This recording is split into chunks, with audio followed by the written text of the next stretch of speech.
Hi, welcome to another tutorial in factorizing quadratic expressions. Now the quadratic expressions we're looking at in this tutorial are trinomials. They've got 3 terms in. And also what I've done now is that I'm looking at trinomials where we've got plus terms, and also the term in x squared is not just x squared, it's got a number in front of it. In this case a 2 in this example, and in this case a 3. And this makes the factorising just a little harder than the ones that just were simply x squareds at the front. So how do we do these? Well, what you need to do is just kind of have a working area where you can do trial and error when you're trying to factorize these expressions. So we'll work down here, okay? Now suppose we're trying to get this expression. We should know by now that it comes from expanding 2 brackets. 2 brackets, something like this. So we'll just have our brackets. Now in the past, when it was x squared, we had an x and an x. Remember that that would multiply out to give us the x squared term. Only this time, in this example, we want 2x squared. So the only way that we're going to get that is by putting a 2, say, in front of either this x or this x. I'm going to choose this one. It doesn't matter which one you pick, but I'm just going to do it like that. So 2x times x now becomes the 2x squared. In this example, for 3x squared, what I'm going to do is have 3x and x. You'll see later on when we come to do it. But there you go, 2x times x, 2x squared for this one here. Now remember also that the numbers that we put in the back here, okay, were 2 numbers that multiplied together and always gave you the n number here. So what would it be, that 2 numbers that multiply together to give plus 3? Well, I can think that it would be a 1 and a 3 or a 3 and a 1. Well, let's try a 1 and a 3, a plus 1 and a plus 3. Remember that what we did was these 2 numbers would multiply together and they would give out the number on the end. So 1 times 3 would give plus 3. Let's just put it on the end there. We'll keep it in green so you can see where these values are coming from. So the red, 2x times x, 2x squared, 1 times 3, 3. Okay? Now remember that when you expand out brackets, it was 2x times each of the terms in the brackets here and 1 times each of the terms in this bracket. So we've still got to do 2x times the 3. So 2x times the 3, what does that give? Well, that gives plus 6x. And also the 1 times the x gives plus 1x, or just simply x. So what do we get with this expansion here? Well, we get 2x squared plus 6x plus x plus 3. Now the 2 blue terms, the x terms here, come together and give 7x, 6x and x, 7x, not the 5x that we wanted. So oops, this is not going to be the correct expansion to give this. So what do we do? Well, because these numbers are different, we said what 2 numbers multiply together to give the 3. We said 1 and 3, but so do 3 and 1. So what happens if we turn these around? Well, let's just see. If I put a 3 here and a 1 here, I still get 2x times x, the red 2x squared. I still get 3 times 1, the green 3. But notice how these blue values, the x terms, they're different now. We get 2x times 1, which is now 2x. So let's just change that. We get 3 times x, which is 3x. And what have we got this time? 2x and 3x make us the 5x. So you can see that it takes a little bit more practice, but we need to juggle around the terms in the bracket. Okay, let's just write this answer back in, okay? And what we ought to do, or what I would suggest you do, is we'd just write down the question, 2x squared plus 5x plus 3.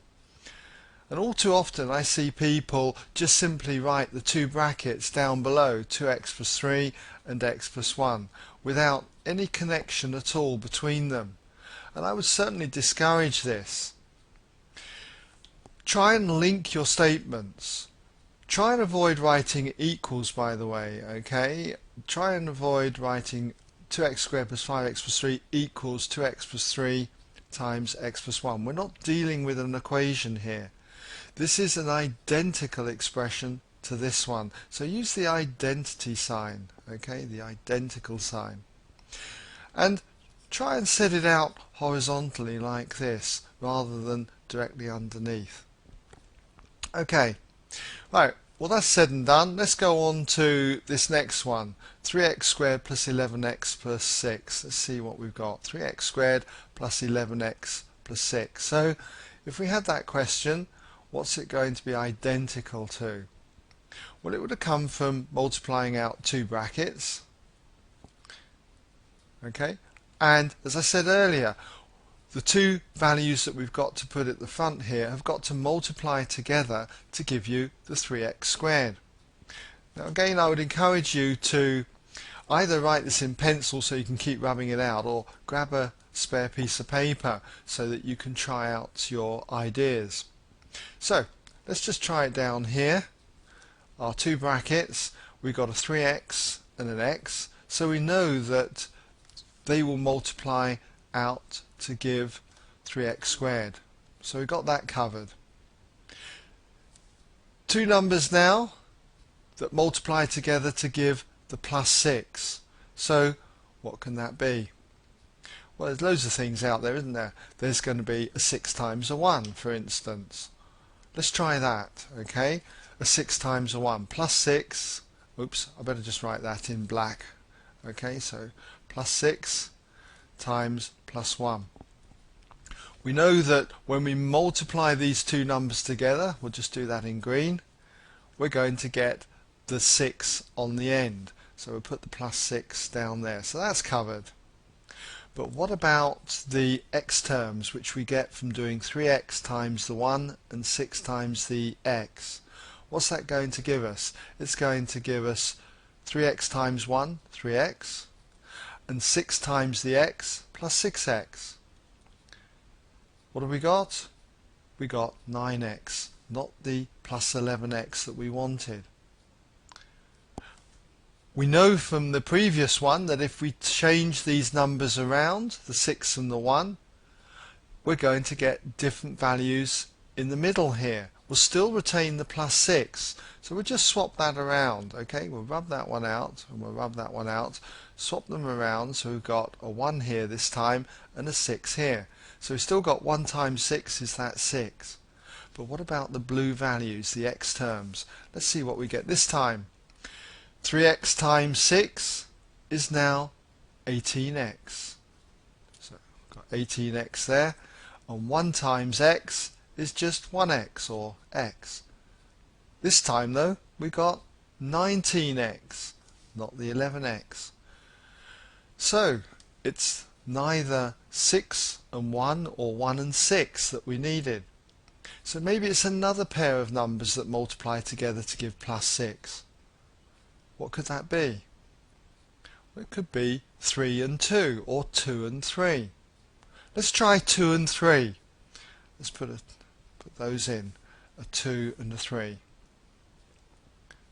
Again, we've still got our 3x squared. We've still got our 6 on the end. But again, what about the blue terms, the x terms? Let's see what we get this time. 3x times 3, 9x. So put 9x in there. And 2 times x, 2x. 9x and 2x, 11x. Bingo, we got the right combination. And if I put a 3 and a 2, it wouldn't have worked. Okay? A 3 and a 2 would have given us the 6 on the end, but with a 3 here, we would have had 3x here, and with a 2 there, we'd have had a 6x. And that would have come to 9x, not the 11x. So I hit lucky here. Okay? And so that's what you've got to try. You've got to be patient with these things. You've got to try them out, and if they don't work and you've got different numbers here, try swapping them around. Sooner or later you will hit that middle term, and with practice you'll get faster and faster. Okay, so let's just fill this in. We've got a 3x here then plus 2 and an x plus 3. And so I hope this tutorial has given you some idea then on how to factorize these particular trinomials where we've got a number in the front. Now it does get a little harder still when we start to switch the signs here. I've given you the basic ones where we've got a plus and a plus as each of these two terms, but in my other tutorials I'm going to show you what happens, how we tackle it when these signs change to minuses and plus minuses and minus pluses. Okay, so I would encourage you to look at those. But that brings us now anyway to the end of this tutorial.